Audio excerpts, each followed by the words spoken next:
Se você se questiona sobre a origem dessa sociedade em que nós vivemos, de produtos industrializados, de produtos enlatados, de trabalho assalariado, se é uma questão para você, quando foi que a gente se separou do tempo da natureza e entrou nesse tempo frenético da indústria, vem comigo que essa aula é para você.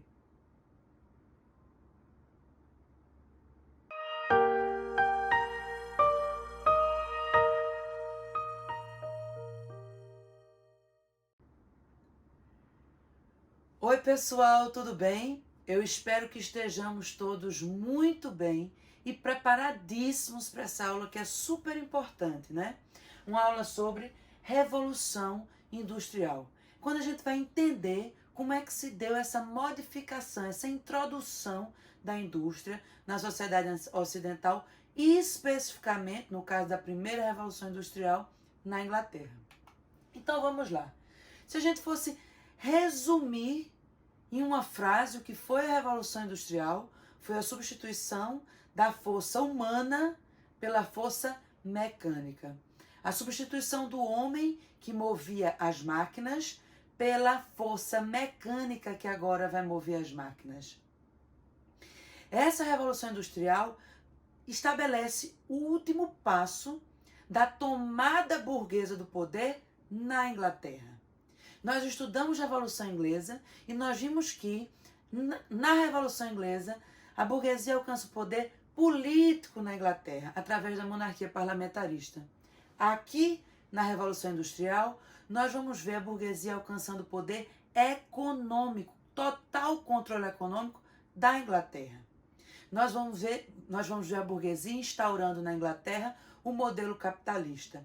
E com ele surge também uma classe que até então não surgia, que é a classe dos trabalhadores assalariados, o operariado, o proletariado. Proletário. De onde vem essa expressão? Proletário vem de prole, filhos. Proprietário apenas de sua prole. Ou seja, aquele trabalhador que antes detinha um meio de produção, a máquina, mesmo que fosse um e ele produzisse em casa manualmente, movimentando aquela máquina, ele perde o controle desse meio de produção. E agora a única coisa que ele é dono é da sua própria força de trabalho e da sua prole. Nós vamos ver agora a indústria pagando um salário ao trabalhador em troca da sua força de trabalho. Nós vamos ver a indústria, no primeiro momento, utilizando demais a força de trabalho infantil e feminina. Por quê? Era mais barata. E por que crianças? Porque crianças são pequenininhas, têm mãos pequenininhas, têm possibilidade de entrar nas máquinas quando elas têm algum defeito para consertá-las. E aí é quando essas máquinas voltam a funcionar e às vezes levam um braço, uma perna, esmagam a cabeça de uma criança. E a gente vai ver todo esse contexto de contrastes, de evolução, de progresso, de novas tecnologias, mas também de desigualdade, por outro lado. Vamos lá? E aí, antes da gente falar especificamente de Revolução Industrial, a gente precisa perceber que há várias formas de produção. O artesanato é a mais primitiva forma de produção, a mais antiga forma de produção. É aquela produção que é totalmente manual. Além dela ser totalmente manual, é aquela produção em que o trabalhador tem total controle de todo o processo produtivo. Eu costuro um casaco de crochê. Eu faço todo o processo da costura do casaco, do começo ao fim. Eu, inclusive, produzo a minha própria lã. Eu vou tecer a lã, o fio de lã. Eu vou fazer os botões, eu vou pregar os botões. Percebe? Eu tenho domínio de todo o processo produtivo e esse processo é todo manual. A manufatura é quando nós já introduzimos algumas máquinas, mas essas máquinas são movidas pela força humana. São máquinas movimentadas pelo homem. Além disso, a gente começa a ter um princípio de divisão do processo produtivo. Os trabalhadores vão se reunir em uma oficina, cada um leva a sua máquina manual, certo? E eles vão trabalhar juntos. Um vai tecer o fio de lã e o outro faz o casaco, por exemplo. Há um princípio de divisão do trabalho aí. Entretanto, essa divisão do trabalho é completada com a introdução da indústria. A indústria que vai somar essa divisão do trabalho, divisão do processo produtivo, o trabalhador agora vai deixar de ter o controle de todo o processo de produção e vai se tornar apenas parte dele, né? E nós vamos ter a introdução de máquinas movidas pela força mecânica, máquinas que se movimentam independente do homem, ok? Uma outra coisa que a gente precisa falar são das formas de trabalho que existiam. Nós temos a corporação de ofício, que é uma invenção medieval, né? É mais uma associação de trabalhadores de um determinado ofício que funciona como uma escola de mestres e aprendizes, por exemplo, uma oficina, uma corporação de ofício de carpintaria, vou ter mestres e aprendizes da carpintaria, totalmente manual, totalmente artesanal, certo? Nós vamos ter a indústria rural, que seria isso, é aquela ideia de produção rural muito voltada para a subsistência da família, uma família rural que tem uma máquina de tear em casa, em que a mulher tece a roupa dos filhos do marido e às vezes sobra alguns itens e vende para a comunidade próxima, certo? É uma forma de produção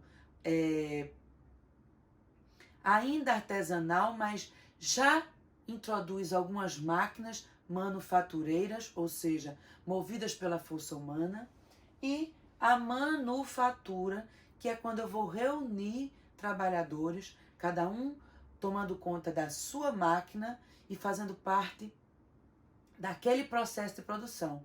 Mas essa máquina ela é movida pela força humana, ok? Vamos lá.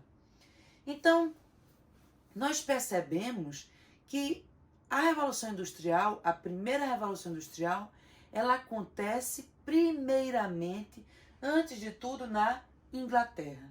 A Inglaterra é pioneira nessas inovações tecnológicas e industriais. Por quê? Primeiro, nós precisamos perceber que a Inglaterra, à época do século XVIII, já era um país unificado, era um país com a política estável, era um país em que a burguesia já estava no poder há um século. Era um país em que a burguesia, há um século, governava em favor do comércio. Era um país em que há um século a burguesia, por exemplo, baixava as tarifas alfandegárias para que o preço da exportação dos produtos ingleses fosse competitivo e atrativo para outros países comprarem. Nós temos também a Inglaterra, que é uma ilha. Quando nós estudamos a Revolução Inglesa, nós vimos o mapa da Inglaterra. A Inglaterra é uma ilha. A Inglaterra tem muitos portos naturais e, geograficamente, a Inglaterra é favorável ao comércio internacional.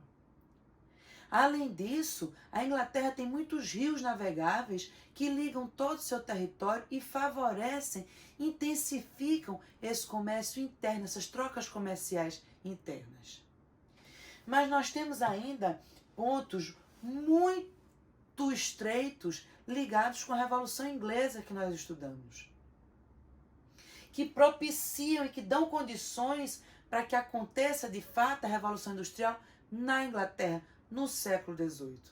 Primeira coisa delas, a Inglaterra passou por um processo de acúmulo de capital muito intenso e muito bem acabado, principalmente por causa da exploração do comércio com as colônias. Nós sabemos que o comércio com as colônias é injusto, porque ele sempre mantém a balança comercial favorável para a metrópole e sempre desfavorável para a colônia, e por isso é muito lucrativo para a metrópole, né? E faz com que as metrópoles, nesse caso a Inglaterra, acumulem muito capital, acumulem muita riqueza. O comércio marítimo, que desde então é dominado pela Inglaterra, a atividade dos corsários, os corsários que são esses piratas oficiais do governo, que têm autorização da coroa para assaltar e tomar os navios que não são ingleses e que estão fazendo comércio extraoficialmente depois dos atos de navegação que proibiam esse comércio em navios não ingleses, né? Nós temos uma Inglaterra que tem uma predominância protestante, porque isso favorece a vida da burguesia, a prosperidade do comércio, porque a Inglaterra é dominada pelos anglicanos e puritanos calvinistas, por uma ideologia protestante que justifica o lucro através da teoria da predestinação de Calvino, né? Nós temos aí abundância de matérias-primas. Eu tenho algodão, eu tenho lã, carvão, ferro, matérias-primas que vão movimentar a indústria têxtil, o algodão e a lã, matérias-primas que vão movimentar a indústria dos transportes, o carvão e o ferro, certo? Nós temos também disponível muita mão de obra proveniente dos cercamentos que acabaram expulsando os camponeses do campo e direcionando essa população para a cidade, que posteriormente foi absorvida como mão de obra da indústria. Nós temos uma burguesia fortalecida já no poder desde a Revolução Industrial, que governa para os seus interesses comerciais, uma burguesia que baixa as tarifas alfandegárias, uma burguesia que investe em tecnologia, tanto que as novas tecnologias desse período são produzidas na Inglaterra, tanto na indústria têxtil quanto da indústria dos transportes, né? Nós temos a Inglaterra como uma grande rainha dos mares, dominando, tendo essa supremacia naval em todo o mundo. A Inglaterra, que tem esse domínio marítimo do ponto de vista comercial e do ponto de vista bélico, o que favorece todas as trocas comerciais da Inglaterra. Então veja, eu tenho aqui estabelecido todas as condições necessárias para que esse país se torne o berço da industrialização, né? Nós temos mão de obra abundante para trabalhar na indústria, nós temos matéria-prima abundante para a indústria, nós temos capital acumulado no país, na coroa, no Estado e na burguesia, uma burguesia enriquecida que pode investir na indústria, um Estado enriquecido que pode investir na indústria, uma ideologia que favorece, justifica e estimula o lucro. Bom, eu tenho estabelecido as bases para essa revolução. Uma revolução que vai acontecer entre 1760 e 1830, né?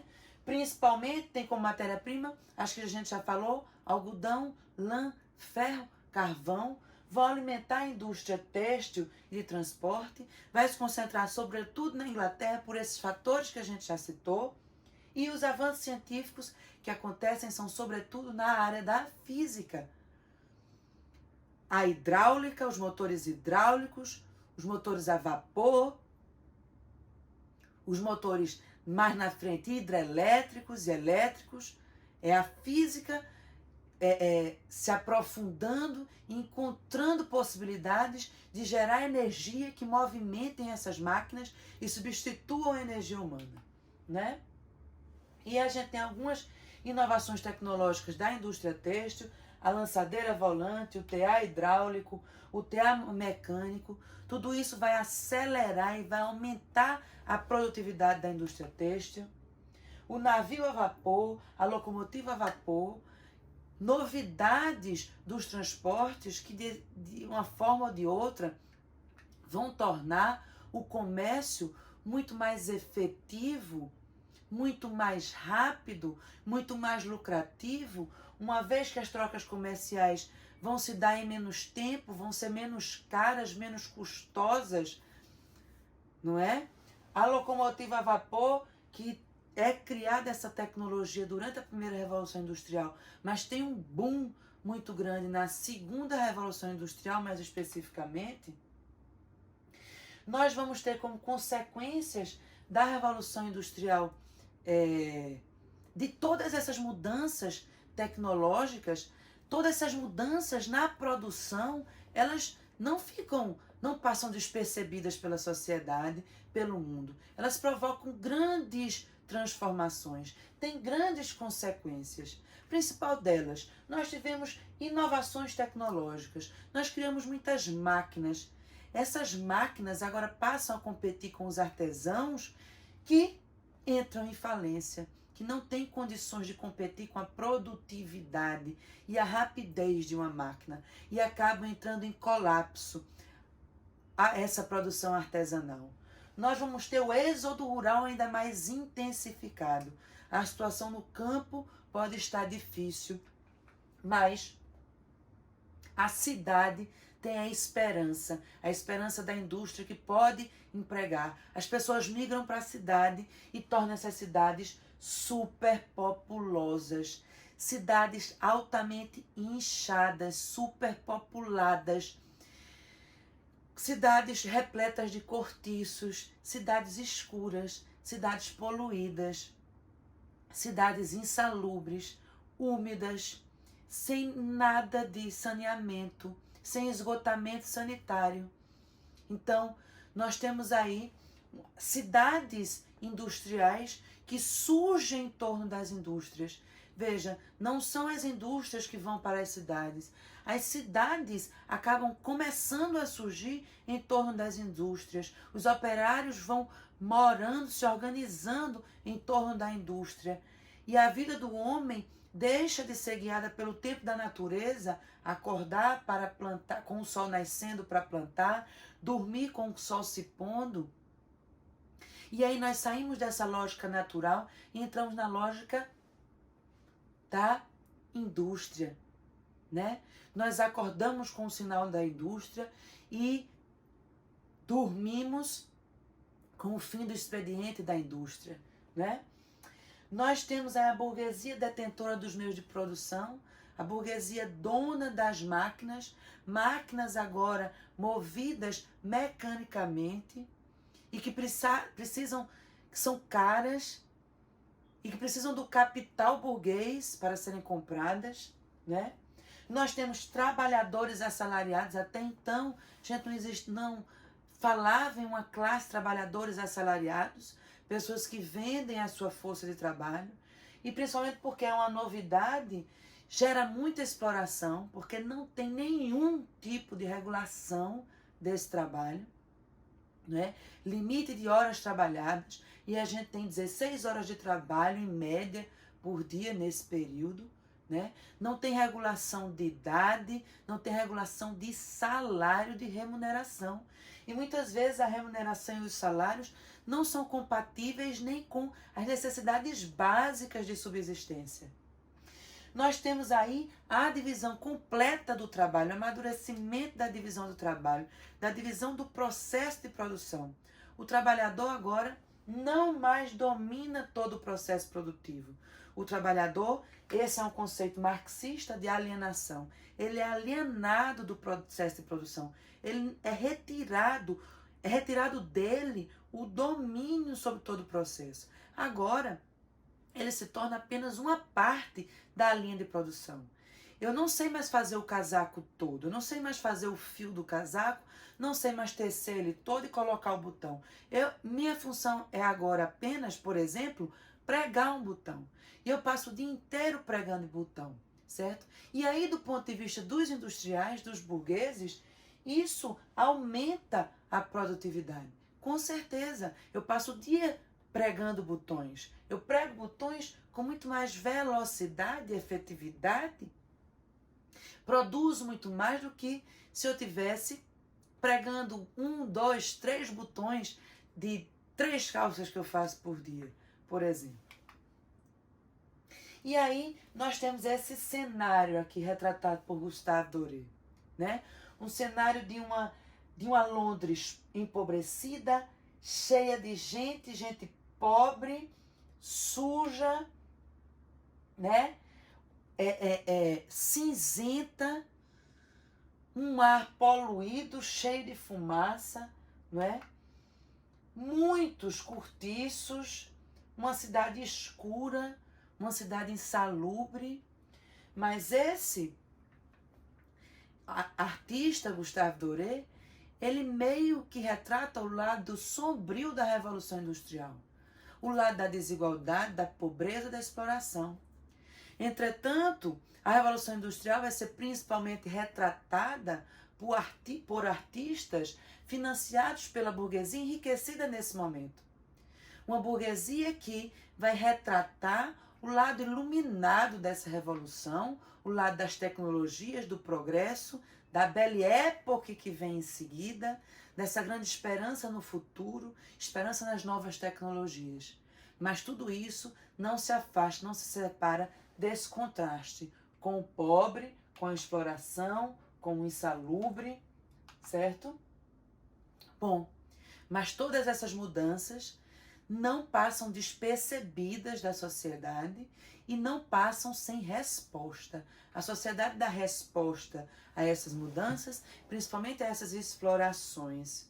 Vai ser aí que nós vamos ter os movimentos sociais, né, que reagem às mudanças promovidas pela Revolução Industrial.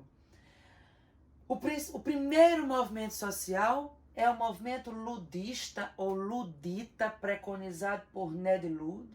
Nós não podemos dizer que é um movimento que tem uma liderança em uma organização específica.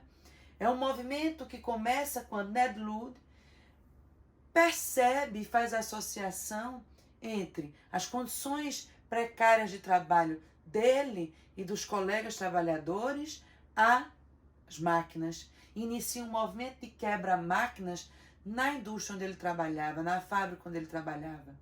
E isso acaba se irradiando por outras fábricas. Mas veja, tem um período de duração curto, porque não tem uma organização, uma centralização nesse movimento, e também a resposta dos industriais é muito dura, né? O combate a esse movimento de quebra-máquinas é muito duro. E a gente pode falar de outros movimentos de quebra-máquina mais adiante, por exemplo, na França, mas são casos bem pontuais que vão acontecer em fábricas em épocas específicas. Um outro movimento social que vai se levantar nessa época é o movimento cartista. Esse sim um pouco mais duradouro, mais ou menos 2 décadas, e é chamado de cartista porque ele se inicia e se sustenta com base no envio de cartas. Cartas que vão levantar reivindicações da classe trabalhadora, né? William Lovett vai enviar uma carta ao parlamento reivindicando o voto universal, pedindo que seja extinta a obrigatoriedade de uma renda mínima para ingressar no parlamento, pois assim os trabalhadores não podiam ingressar com essa exigência de renda mínima. Eles exigiam também que a atividade parlamentar passasse a ser remunerada, pois caso algum trabalhador fosse eleito para o parlamento, era necessário que ele fosse remunerado, pois o trabalhador ele é dono apenas da sua força de trabalho. Se ele se dedica à atividade no parlamento, de onde ele tiraria o seu sustento? Não é verdade? Eles vão exigir melhores condições de trabalho. É um movimento um pouco mais duradouro, é um movimento que vai organizar algumas passeatas, alguns comícios, e vai ter como atividade mais forte o envio de cartas com essas reivindicações ao parlamento e aos patrões. Bom, diante dessa situação que está se tornando extremada e que está tendo uma resposta revoltosa das ruas, a burguesia resolve, percebe que precisa tomar as rédeas da situação. A burguesia percebe que precisa controlar essa revolta. E como é que ela vai fazer isso? Através da Lei dos Pobres, em 1795, a Lei de Spinland. O que é que essa lei vai fazer? Ela vai estabelecer um abono salarial a todos os trabalhadores que têm um salário muito inferior. Um salário que não é suficiente para suprir as necessidades básicas daquele trabalhador. Comprar pão e batata para se alimentar. Também, além dos que recebem salários baixos, aqueles que estão desempregados também vão receber esse abono para ter a mínima condição de vida, de alimento. E isso faz com que, por um lado, a situação de vida das pessoas fique um pouco menos calamitosa, um pouco menos extremada. Pelo menos todo mundo agora tem a mínima condição de se alimentar. Por outro lado, essa lei dos pobres, esse incentivo, esse abono salarial vai abafar, silenciar os movimentos sociais. Vai dificultar a continuidade da formação e da união dessa classe trabalhadora combativa. Porque segue mais ou menos aquela ideia lá do pão e circo de Roma. Eu dou o mínimo para que eles não se revoltem, para que a situação não fique tão extrema que haja uma revolta, uma revolução, né? E por outro lado, os industriais, apesar do nome da lei ser lei dos pobres, os industriais são muito beneficiados com isso. Primeiro, são acalmadas essas revoltas. Segundo, por eles já estarem recebendo esse abono, por muito tempo, os industriais não vão precisar aumentar os salários, né? Além disso, sem eu mesmo aumentar o salário, sem ter que lidar com a revolta dos trabalhadores, eles vão ter a produtividade da sua indústria aumentada, porque são trabalhadores mais bem alimentados, mais conformados e que têm maior produtividade. Então veja, né, o contraste estabelecido aí nessa lei dos pobres, onde os maiores beneficiários talvez tenham sido os industriais, ok? E aí veja, como a gente precisa perceber que a Revolução Industrial não é um acontecimento pontual. Nós não amanhecemos manufatureiros e acordamos industriais. A Revolução Industrial é uma mudança que se dá continuamente com as inovações tecnológicas que vão aos poucos modificando a forma de produzir e de trabalhar na sociedade ocidental, não é? E aí nós vamos ter a segunda Revolução Industrial no período de 1830 a 1900, né? Que vai afetar principalmente os setores da comunicação e dos transportes, vai fazer um mundo cada vez mais comunicativo, um mundo cada vez mais ligado, um mundo que cada vez mais troca entre si, né? Nós vamos ter uma revolução que vai abranger outros países, que não apenas a Inglaterra, mas veja, principalmente países que vão se tornar aqueles países desenvolvidos, né? Bélgica, França, Alemanha, Itália, Japão, Estados Unidos. Nós vamos ter como matéria-prima a energia hidrelétrica, o aço, avanços na área da química e da farmacêutica, motores de combustão interna, telégrafo. Telégrafo vai comunicar o mundo todo. O mundo aos poucos vai se interligando, se globalizando, né? E na Inglaterra especificamente, a Revolução Industrial, a segunda Revolução Industrial, vai acontecer no período da Era Vitoriana. A Era Vitoriana, que é uma era também de contraste. É uma era de paz e prosperidade por um lado, mas é também uma era de exacerbação, de aumento das desigualdades.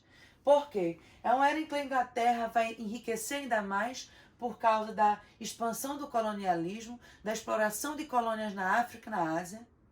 É uma época em que a Inglaterra vai ter um boom no transporte, né? Tanto marítimo quanto o transporte público interno, instalação de sistemas de trens e de metrô dentro da Inglaterra, mas é também um período em que as desigualdades vão se tornar mais visíveis e mais intensas. E aos poucos essa desigualdade vai deixando de ser apenas entre burguesia e proletariado interna dentro do país e se torna uma desigualdade entre países desenvolvidos e países subdesenvolvidos, né?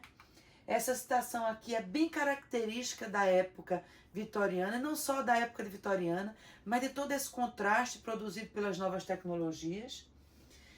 Foi o melhor dos tempos, foi o pior dos tempos, foi a idade da sabedoria, foi a idade da tolice, foi a época da fé, foi a época da incredulidade, foi a estação da luz, foi a estação das trevas, foi a primavera da esperança, foi o inverno do desespero.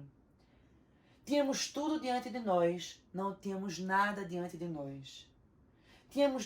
Todos íamos direto para o céu, todos íamos direto para o outro lado.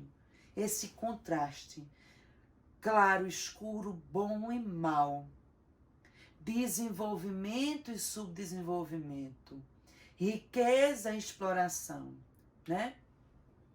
E a terceira revolução industrial, ela segue esse mesmo caminho.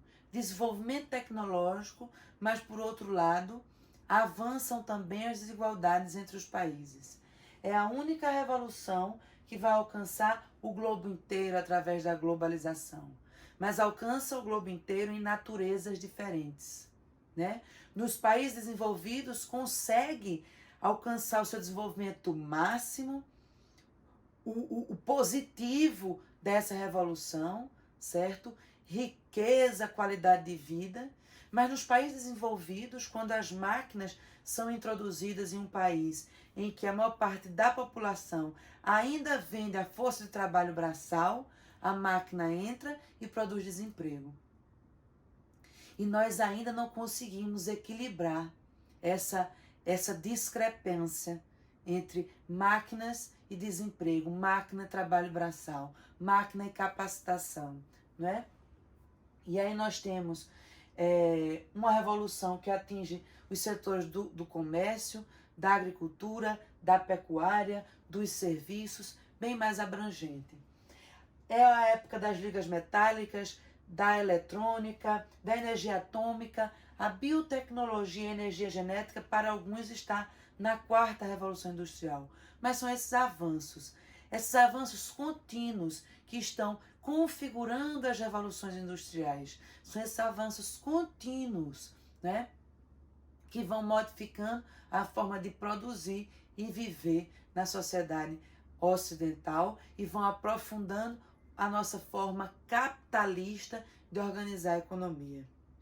Bom, eu espero que nós tenhamos conseguido compreender bem direitinho o que foi a Revolução Industrial, especialmente a primeira Revolução Industrial, que se concentrou na Inglaterra, né? Que tinha condições específicas para que ela se desenvolvesse ali na Inglaterra, acúmulo de capital, predominância protestante, matéria-prima, mão de obra disponível, né? Que nós percebamos as consequências disso, divisão de trabalho, trabalho assalariado, maior produtividade, que nós percebamos também os movimentos sociais que advêm disso, cartista, ludista, a lei dos pobres para controlar toda essa revolta, né? E as segunda e terceira revolução industrial que vão dar continuidade a esses avanços tecnológicos e aprofundar o regime capitalista na nossa sociedade. Bom, espero que tenham compreendido tudo e te espero na próxima aula. Se gostou do vídeo, não se esquece de se inscrever, compartilhar o vídeo para os teus colegas, tá bom? Até a próxima. Tchau!